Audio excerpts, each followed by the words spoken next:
சிறிய தவறு பெரிய தண்டனை. நீதியின் விதை. அக்பர் பீர்பால். ஒரு தோட்டக்கார இளைஞன் பேரரசர் அக்பரின் அரசாந்தை மீது தெரியாமல் சிறிது மண்ணை தெளித்து விட்டான். அதற்குரிய தண்டனை 6 மாத சிறை தண்டனை. அப்போது பீர்பால் தரையிலிருந்து ஒரு சிறிய விதையை எடுக்கிறார். அடுத்து அவர் செய்யும் ஒரு காரியம் எல்லாவற்றையும் மாற்றுகிறது. இது விதையை பற்றியது அல்ல நண்பர்களே, தண்டனை மற்றும் பழிவாங்குதலை பற்றியது. சற்றே பொறுங்கள்.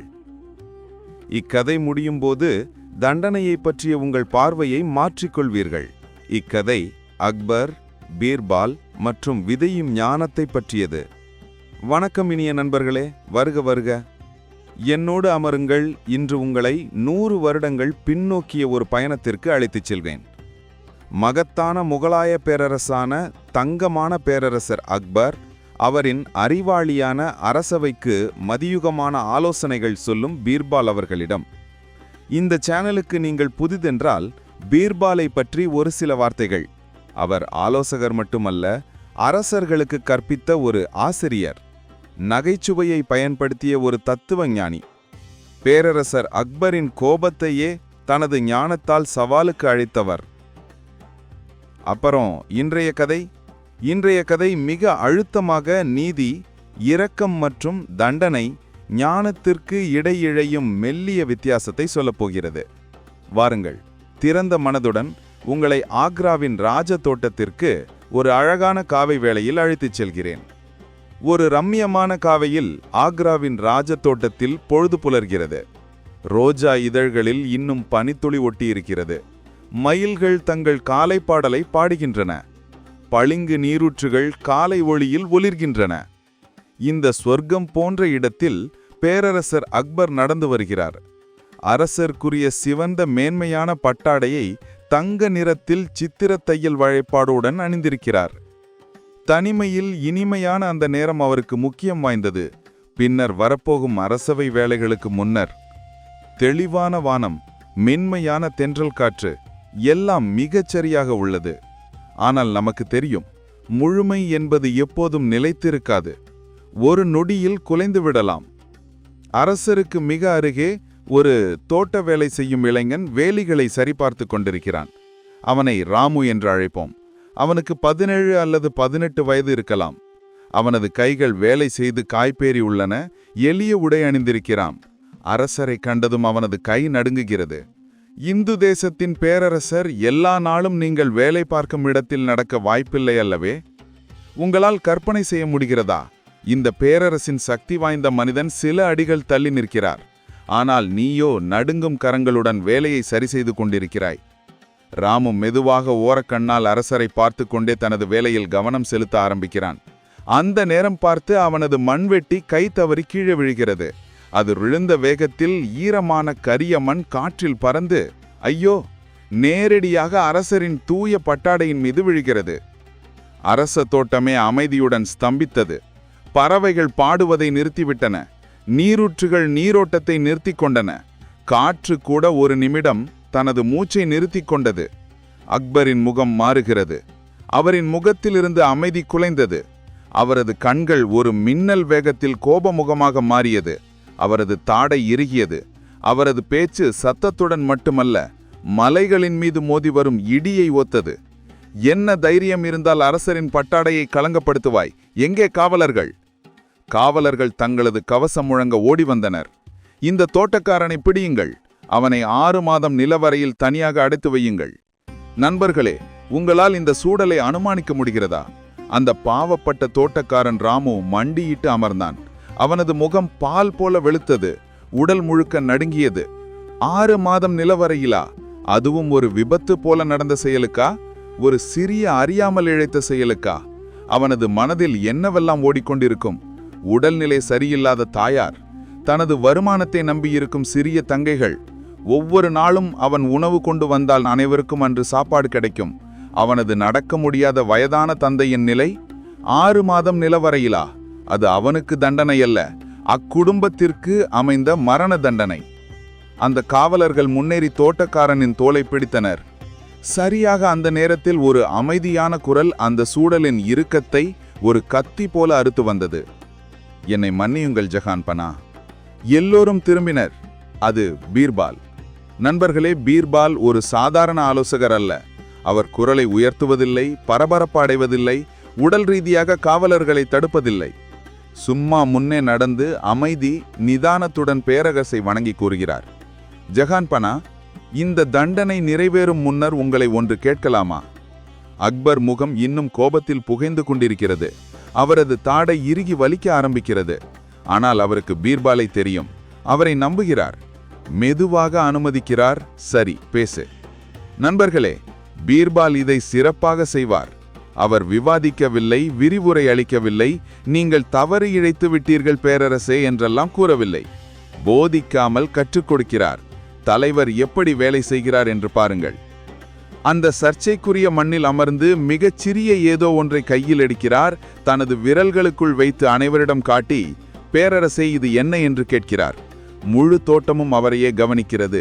ஒரு விதை, அதற்கென்ன என்கிறார் அக்பர். ஆம், சிறிய விதைதான் என்கிறார் பீர்பால், அதை காலை கதிரொளியில் காட்டியபடி. உங்கள் உள்ளங்கையிலேயே தொலைந்து போகக்கூடிய உங்கள் நகக்கண்ணை விட சிறியது, சிறகு போல எடை குறைவானது, முக்கியமற்றது என்றெல்லாம் கூறலாம் தானே? எல்லோரும் ஆமோதிக்கின்றனர். ஆம், சிறிய விதைதான், அதற்கென்ன? இப்போது அந்த விதையை மெதுவாக மண்ணில் அழுக்கி வைக்கிறார். அரசரை பார்த்து கூறுகிறார், பேரரசே, இந்த விதையை இன்றே விதைத்து நீரிட்டு சூரிய வெளியும் அதற்கான காலமும் கொடுத்தால் இன்னும் சிறிது வருடத்தில் அது என்னவாகும்?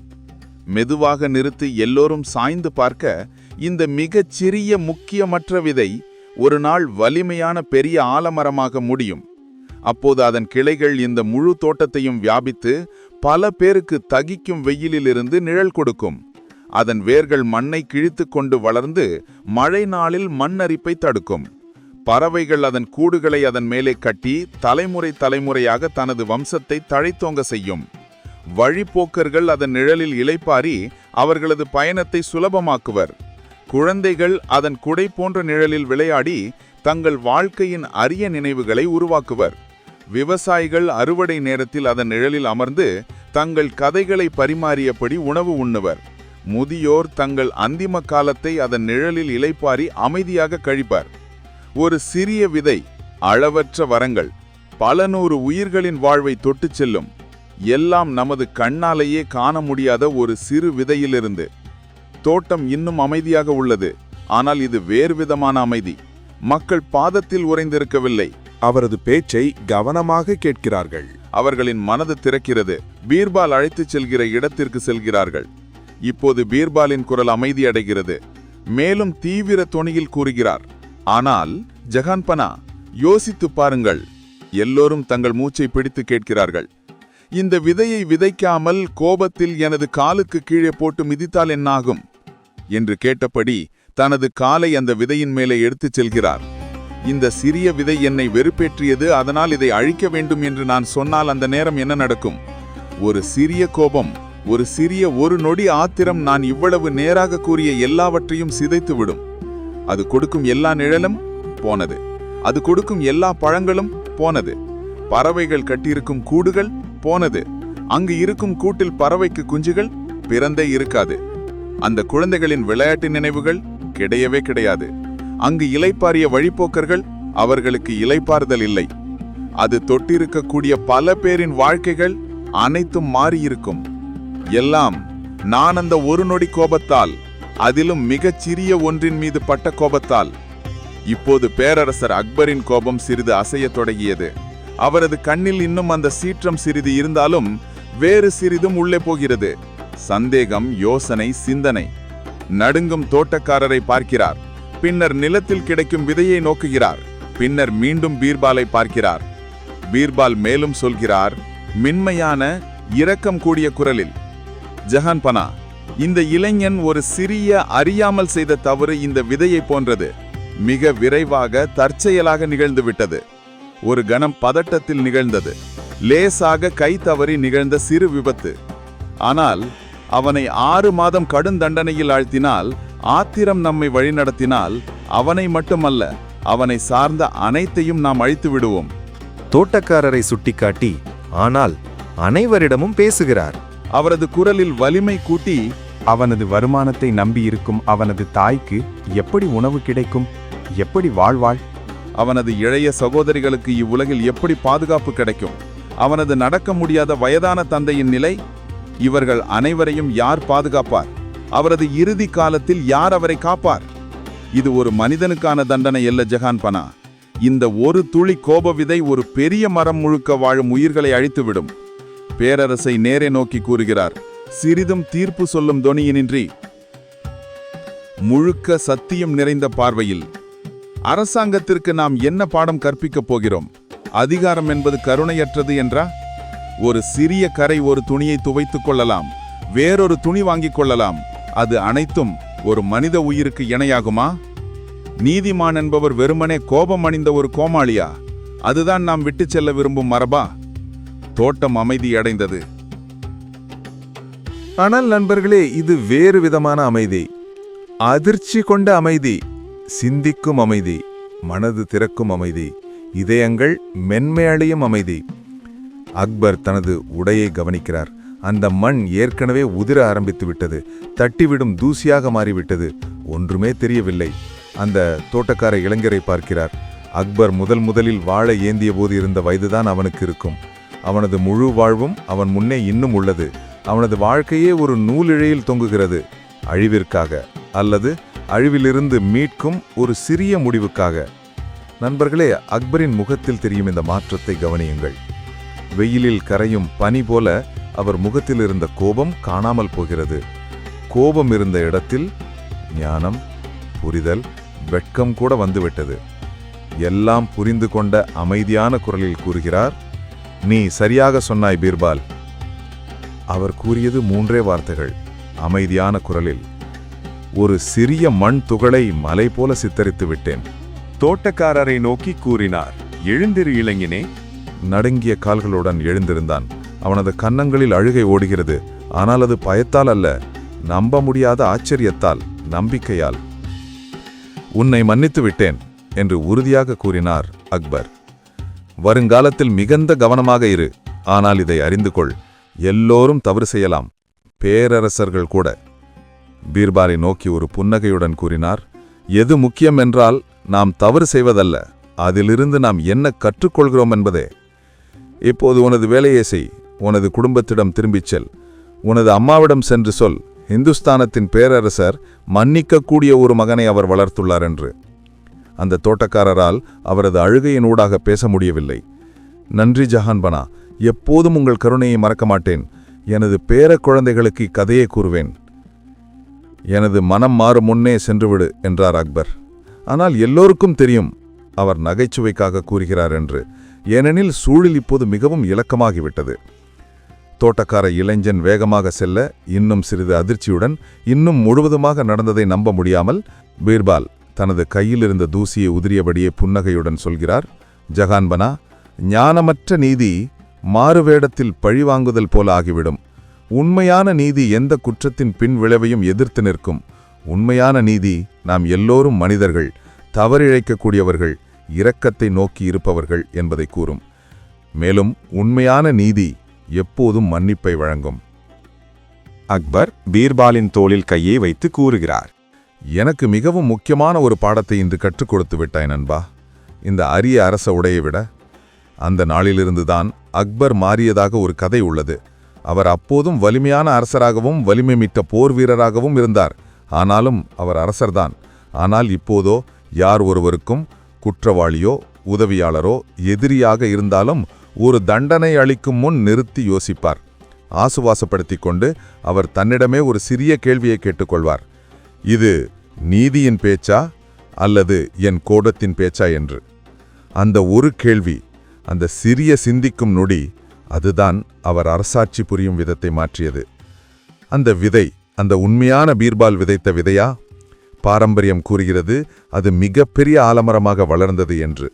பல தலைமுறையாக மக்கள் அதன் நிழலில் அமர்ந்து அதன் கதையை கூறுவர். எப்படி ஒரு சிறிய விதை ஒருவரது வாழ்வை காப்பாற்றியது என்பது, எப்படி ஞானம் கோபத்தை வென்றது என்பது. அந்த மரத்தை கருணையின் மரம் என்று அழைத்தனர். நண்பர்களே, அது நம்மையே கேட்க வேண்டும் அல்லவே? நாம் நமது வாழ்க்கையில் எத்தனை முறை இதே போன்ற ஒரு சூழலை சந்தித்திருக்கிறோம்? பேரரசர்களிடமோ தோட்டக்காரர்களிடமோ அல்ல. நம்மை ஒருவர் சாலையில் முந்தும்போது ஆத்திரம் நமது நெஞ்சு வரை வருகிறது. ஒரு சக ஊழியர் காலக்கெடுவில் ஒரு வேலையை முடிக்காமல் இருந்தால் நாம் அவரிடம் கத்தி அவரை அவமதித்து, ஒரு குழந்தை ஒரு விலைமதிப்பற்ற பொருளை அறியாமல் உடைத்தால், ஒரு நண்பன் நம்மை ஏமாற்றினால், இந்த சூழலில் நாம் கோபம் நம்மை கட்டுப்படுத்த விடுகிறோமா, அல்லது மெதுவாக சிந்தித்து இங்கு நான் எதை அழைக்கிறேன் என்று கூறுகிறோமா? அந்த சிறிய விதையில் புதைந்துள்ள ஞானங்கள் இவைதான். முதல், ஒவ்வொரு செயலின் விளைவுகளும் நாம் அறியாத விதத்தில் அலையலையான விளைவுகளால் நம்மை பாதிக்கும். ஒருவரை தண்டிக்கும்போது அவரை மட்டும் தண்டிக்கிறதில்லை, அவருடன் தொடர்புடைய அனைவரையும் அது பாதிக்கும், அவர்களது குடும்பத்தை, அவர்களது திறமையை. இரண்டாவது, கோபம் கண்ணை மறைத்து நம்மை குருடாக்கும். அக்பர் ஆத்திரம் கொண்ட அந்த ஒரு நிமிடம் அவர் ஆடையை மட்டுமே கவனித்தார். அந்த தோட்டக்காரரின் குடும்பத்தையோ அவருக்கும் அவரது குடும்பத்திற்கும் இழைக்கும் அநீதியையோ கவனிக்க தவறிவிட்டார். ஆத்திரம் என்பது நம்முடைய பார்வையை குறுக்கி நம்முடைய வலி, நமக்கு இழைக்கப்பட்ட குற்றம், நமது அகங்காரத்தை மட்டுமே பார்க்க செய்யும். மூன்றாவது, உண்மையான அதிகாரம் என்பது கடுமையான தண்டனை அளிப்பதல்ல. உண்மையான அதிகாரம் கருணை காட்டுவது மட்டுமே. யார் வேண்டுமானாலும் அழிக்க முடியும். நம் கீழே உள்ளவரை அழிக்க பெரிய திறமை தேவையில்லை. ஆனால் அவர்களை தூக்கிவிட, அவர்களிடம் மனிதாபிமானத்துடன் இருக்கத்தான் உண்மையான வலிமை வேண்டும்.